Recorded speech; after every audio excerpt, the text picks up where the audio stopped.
Boa noite, Raquel Landim, Leonardo Sakamoto e todos que nos acompanham aqui no All News, na noite desta segunda-feira. A situação do município hoje é bem mais tranquilo do que foi os dias de sexta e principalmente sábado, onde nós tivemos ocorrências gravíssimas em relação a incêndios, uma qualidade do ar péssima, umidade relativa abaixo de 20% e ocorrências que chegaram de maneira simultânea a 14 pontos do nosso município, principalmente focos mais intensos na Zona Norte, perto do Moura Lacerda, na Zona Leste, na Avenida dos Bandeirantes, próximo do Banco de Alimentos, e um que ocorreu no final da tarde do sábado, início da noite deste sábado, de maiores proporções, que foi aquele que trouxe mais vídeos aí com pessoas muito assustadas, que foi na região sul, no distrito de Bonfim Paulista, no residencial Alphaville. As pessoas ficaram tão assustadas que chegaram até a sair de casa, o vento estava muito forte e a corrente de ar acabou conduzindo o fogo numa intensidade maior em direção ao residencial. Felizmente, as forças de apoio de combate a incêndio da nossa Guarda Civil Metropolitana, que dispõe de caminhões-pipa, jatos de água, motobomba, e integrados com o Corpo de Bombeiros, também com os seus equipamentos, atuou de maneira efetiva, controlando o fogo.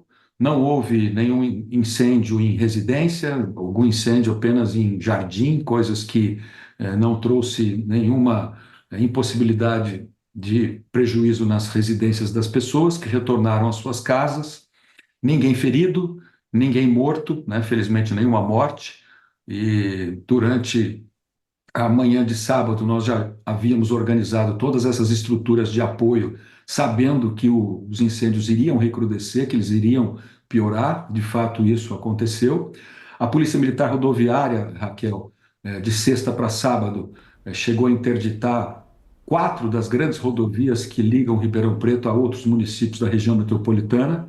A rodovia Antônio Machado Santana, que liga Ribeirão Preto com Araraquara, a rodovia Cândido Portinari, que liga Ribeirão Preto a Franca, a rodovia Antônio Carlos Tonani, do lado de Sertãozinho, e também a Mar Donegá, que liga Ribeirão Preto, Dumont e Pradópolis. As quatro rodovias foram interditadas pela Polícia Militar Rodoviária pela impossibilidade de trânsito, pelo perigo da fumaça e para preservar eventuais acidentes ou incêndio de automóveis. O prejuízo foi bastante grande nas áreas florestais, nas áreas de reserva, nas áreas agrícolas, principalmente com lavouras de cana-de-açúcar. As brigadas, inclusive dos produtores rurais, atuaram de maneira intensa. O prejuízo ainda está sendo calculado. Ribeirão Preto é uma cidade que tem 650 quilômetros quadrados, uma mancha urbana de 120 quilômetros. A população na zona rural é bem reduzida, né? Nós temos mais lavoura extensiva, equipamentos mais modernos, e tudo isso acabou sendo atingido por esses incêndios. Já no domingo, nós, desde sábado, já havíamos mobilizado as nossas estruturas de saúde, principalmente o pronto atendimento. Orientamos que as pessoas mais idosas e os jovens, as crianças, são aqueles que mais sofrem com problemas de desidratação, problemas de inalação de fumaça, de fuligem, problemas nas vias respiratórias, todos foram tratados. Reforçamos as equipes de procedimentos, além dos médicos, principalmente enfermeiros e auxiliares de enfermagem. Tanto ontem quanto hoje, o funcionamento dos postos de saúde, as unidades de pronto atendimento foram normais, com um pouco mais de intensidade. Prefeito, Tivemos interrupção também no abastecimento de água, pois não. não, desculpe interromper o senhor, mas a gente até vai ter mais tempo para falar um pouco sobre a situação de saúde. A gente queria, ainda na questão dos incêndios e se entrar num ponto sobre a responsabilidade. Eu queria que o senhor, eu sei que isso vai ter investigação, está tendo investigação, mas eu queria as reflexões do senhor como um grande conhecedor da região. Bem, Ribeirão Preto é o epicentro da produção sucroalcooleira nacional, né? A região de Ribeirão Preto, Sertãozinho, né? Não só polo de produção, como polo de produção tecnológica para o setor sucroalcooleiro. E há muito tempo, exatamente lá atrás, na década passada, por conta de toda a questão do ar, da questão ambiental, né? Houve a proibição das queimadas, né? Houve a mecanização de grande parte da produção na região. Então, ou seja, a produção é boa parte mecanizada, né? Não interessa ao grande produtor sucroalcooleiro da região esse tipo de queimada. Então, a pergunta a gente está descobrindo agora, o próprio governador Tarcísio, o presidente Lula, o pessoal está apontando a razão, a origem, o gatilho criminoso de pessoas que teriam colocado fogo aqui e ali. E aí a pergunta, quem teria interesse? Eu não estou falando de um nome ou outro, não estou pedindo para o senhor acusar, mas que tipo de pessoas teria interesse em fazer com que uma parte significativa de uma produção que já tem a colheita mecanizada queimasse na região? Bom, Leonardo Sakamoto, a sua pergunta é se eu entendo que houve fogo intencional, criminoso, num desses focos ou em parte desses focos. A minha E opinião, exatamente qual a razão por trás disso também? Exatamente por conta dessa situação que a gente colocou aqui, que em Ribeirão Preto a colheita ela na sua grande parte, já mecanizada. Então, qual que seria o interesse de pessoas colocarem fogo em plantações? eu vou te colocar a minha opinião. Eu sou engenheiro agrônomo, né? Eu entendo que os protocolos ambientais que já estão em vigor no estado de São Paulo há um bom tempo, inclusive há quase 20 anos, eu fui secretário de Agricultura entre 2003 e 2006, isso já vinha sendo trabalhado naquela época, e na região de Ribeirão Preto não há colheita de cana utilizando o fogo como método de espalha.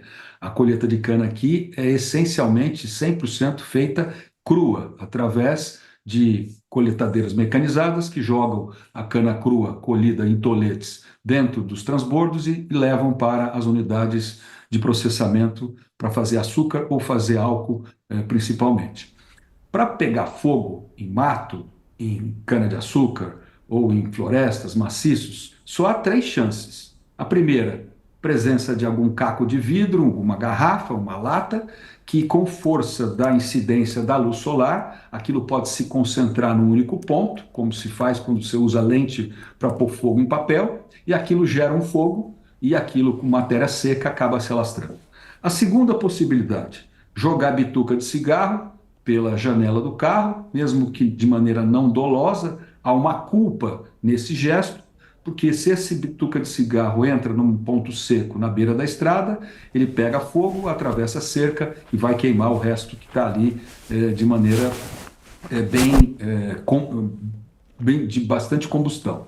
E a terceira é alguém que vai lá com fósforo, com a garrafa de gasolina ou com um isqueiro e taca fogo. Tem uma pessoa que foi presa em Batatais. A polícia, no inquérito e no boletim de ocorrência, ouviu que essa pessoa é ligada ao crime organizado. As apurações vão diferenciar se ele é ligado ao crime organizado ou, por ser ligado ao crime organizado, ele pôs fogo nesse maciço vegetal, né? Isso as investigações vão explicar, mas não faz Prefeito, muito sentido um conjunto enorme de focos de incêndio nessa intensidade, no estado todo, né, ter recrudescido. Eu, pelo menos desde que eu nasci aqui em Ribeirão Preto, eu nunca vi uma situação de incêndios e de focos de incêndios de tamanha prefeito, monta. o senhor citou essa Pois não, Raquel. reportagem, o senhor citou essa reportagem aqui, né, de que um dos presos, após ter sido, né, um dos suspeitos, após ter sido preso, diz ter agido em nome do primeiro comando da capital. Ele preso em flagrante após atear fogo em uma área de mata preservada no domingo, na região de Batatais, diz que estava cumprindo uma ordem do PCC. O sujeito é Alexandre Arantes, de 41 anos, e ele foi detido após usar combustível para atear fogo em uma área de mata preservada em Batatais. Ele foi indiciado pelo crime de incêndio, expondo a perigo à vida, à integridade física e ao patrimônio. E aí eu acho que a pergunta mais direta para o senhor prefeito o senhor acredita em envolvimento do PCC nesses incêndios? Até hoje, no início da tarde, eu fiz um evento sobre segurança pública aqui no nosso município, tratando de ações e investimentos na área de inteligência, de câmeras, e estava lá presente, entre várias autoridades policiais, o comandante do Comando de Policiamento do Interior número 3, que é o de Ribeirão Preto, que atende 93 cidades. O comandante me disse claramente a mim e a todos que estavam lá: houve essa prisão em Batatais por fogo intencional, houve uma outra prisão em Porto Ferreira por fogo intencional e uma outra prisão em São José do Rio Preto por fogo intencional. Quer dizer, esses chegaram a ser presos, mas podem ter havido muitos outros que fizeram fogo intencional e que fugiram, né, da polícia ou da vigilância e não conseguiram ser pegos colocando fogo. Então, eu acho que isso vai ser apurado, eu não descarto qualquer situação. Hoje, o crime organizado tem maneiras de retalhar, de enfrentar, de levar o terror de várias maneiras, né? Pode ser uma retaliação contra o trabalho da polícia, prendendo criminosos, desbaratando quadrilhas, acabando com o tráfico de drogas, recolhendo cocaína, maconha, tirando a economia, né? Porque crime, nesse caso, é business, né? É dinheiro. Então, se você seca a fonte de dinheiros, você acaba com o poder do crime organizado. Então, tudo isso vai ser levado em consideração e a polícia tem que continuar atuando, né? Porque esse é o papel dela, os nossos índices de criminalidade estão diminuindo, a droga é um dos grandes elementos de presença de armas de grande porte, de assaltos para outras finalidades, para financiamento de assalto de carro forte, entre outras coisas.